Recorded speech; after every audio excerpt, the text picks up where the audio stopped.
उसने कहा ऐसा ना हो कि कुधर्मी जन कुटिल काम करे। परमेश्वर का वचन कहता है यहोवा भलों का और सीधे मन वालों का भला कर परंतु जो मुड़कर टेढ़े मार्गों पर चले, आप अच्छे रास्ते पर चल रहे, पवित्रता के मार्ग पर चल रहे और अचानक कहीं से कोई व्यक्ति आपकी जिंदगी में आपको डिस्टर्ब करने के लिए आ जाए। हो सकता है कि आपके जीवन के अंदर वो कोई पुराना आपका जान पहचान का व्यक्ति हो जिसके साथ में कभी किसी समय में आपके किसी प्रकार के कोई संबंध रहे हो। वो आपको उन संबंधों के कारण इमोशनल कर आपको ब्लैकमेल कर सकता है या आपको आपके ऊपर दबाव डाल सकता है उस पुरानी जिंदगी में वापस आने के लिए। मेरे प्रियो, आपको अपने जीवन में सिय्योन पर्वत के समान अटल रहना है। आप जिस दिन आपने पश्चाताप किया उसी दिन यहोवा के परम प्रिय पुत्र सर्वशक्तिमान यीशु के रक्त ने आपको नीट एंड क्लीन कर दिया है। आप में लेस मात्र भी पाप नहीं, आप पूर्ण रूप से शुद्ध है यीशु मसीह के समान। लेकिन आपको उन बातों को दोबारा अपने जीवन में रिपीट नहीं करना, दोहराना नहीं है। आपको अपनी पुरानी संगति में नहीं आना है।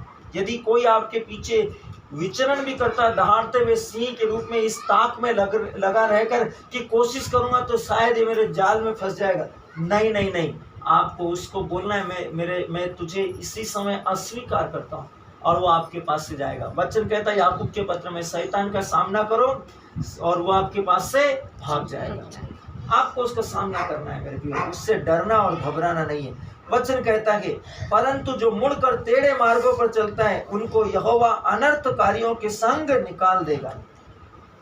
परमेश्वर को पता है क्यों निकालना है, उसकी वजह है। यदि आप एक बार धर्मी हो गए, पश्चाताप कर आप धर्मी हो गए और फिर उस धर्माचरण का मार्ग छोड़कर आप वापस पाप में जाएंगे। सोचिए मेरे प्रियो, क्या लूसीफर ने कभी कोशिश नहीं की होगी स्वर्ग में अपनी वापस महिमा और प्रभुता को के आधिपत्य को इस वापस पाने के लिए उसने कोशिश की होगी और वो उस कोशिश में आज भी लगा हुआ है। लेकिन क्या परमेश्वर ने उसको अवसर दिया? नहीं दिया, क्योंकि परमेश्वर का वचन में क्या लिखा है, परंतु जो मुड़कर टेढ़े मार्ग पर चलते हैं उनको यहोवा अनर्थकारियों के संग निकाल देगा। परमेश्वर को पता है क्योंकि वो हमारा सृष्टि करता है।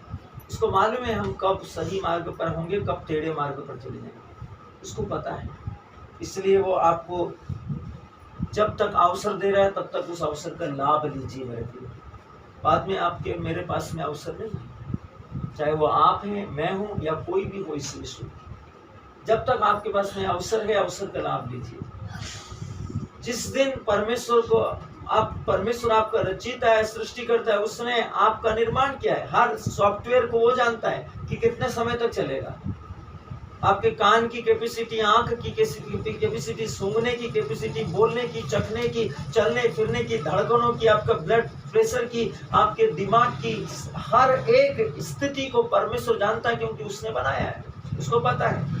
और उसको ये भी पता है कि कब आप टेढ़े मार्गों पर चलेंगे, क्योंकि परमेश्वर ने पहले भविष्य को बनाया मेरे प्रिय। सर्वशक्तिमान का वचन स्पष्ट तरीके से कहता है, इसलिए आपको इसको समझना पड़ेगा। इसलिए कभी भी आप अपने जीवन में जब आप एक बार पश्चाताप करते हैं, विश्वास में आ जाते हैं, तो आपको स्मरण रखना है कि आप हमेशा के लिए शुद्ध और पवित्र कर दिए गए हैं। फिर कभी अपने पुराने पापों को स्मरण नहीं करना, इसको कभी स्मरण नहीं करना, नहीं तो वो क्या करेगा, आपको वापस टेढ़े मार्गों पर लेकर जाएगा और फिर आपके लिए कभी भी वापस लौटकर आने के चांस नहीं है मेरे लिए, कभी भी चांस नहीं है। आमीर और लाजरूस की कहानी को याद रखिए, उसमें बहुत स्पष्ट तरीके से पिता इब्राहिम ने कह दिया, कोई चाह कर भी यहाँ से वहाँ नहीं आएगा और कोई चाह कर भी वहाँ से यहाँ नहीं आ सकता। आत्मा में आप परमेश्वर के सामने पाप के अवस्था में मर गए तो आप मर गए।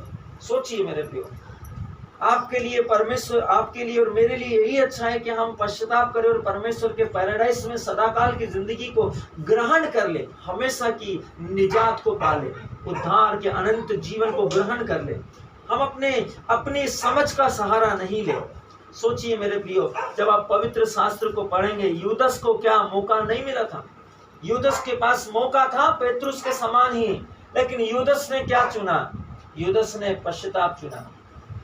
यूदस खाली उसी समय नहीं, अंतिम वैल्यू के समय उसने पाप नहीं किया मेरे प्रियो। वो प्रारंभ ही से पाप कर रहा था। उसके पास में वो परमेश्वर के प्रभु यीशु मसीह की जो चेले थे उनके बीच में वो ट्रेजरी था, उसके पास में सारा पैसा था, खजांची था वो उनके बीच में, और वो अपनी थैली में छेद रखता था, उसमें से वो पैसे असरफियों को गिरा देता था, गिरनियों को गिरा देता था, और उसमें से वो चुरा लेता था। सोचिए, उसने कई बार यीशु को ऑफर किया कि आप बराबस से मिल जाए, और बराबस की तलवार की ताकत और आपकी बुद्धिमानी समझ के कारण हम रोमियों को हराकर इस पूरे इजराइल के ऊपर अधिकार ले लेंगे और सब फिर हमारा हो जाएगा। सोचिए मेरे प्रियो, परमेश्वर सर्वशक्तिमान उसको जानता था, इसलिए लिखा है कि आप कुटिल काम मत कीजिए। यूदस ने किया और फिर बाद में उसके पास में कोई अवसर नहीं, वो निकाल दिया गया। सोचिए, यही हुआ होगा जब स्वर्ग में लूसीफर ने अपराध किया होगा। ये लूसीफर के जो यीशु के साथ में हुआ वही स्वर्ग में एक बार हो चुका मेरे प्रिय। परमेश्वर ने एक बार निकाल दिया तो निकाल दिया। सोचिए आप, हम इस विश्व के अंदर जिन लोगों को देखते हैं उनमें से करोड़ों की तादाद में मनुष्यों के स्वरूप में अंधकार के बल रहते हैं, जो मनुष्यों के समान हैं, और हम उनके संगति और तालमेल में हैं।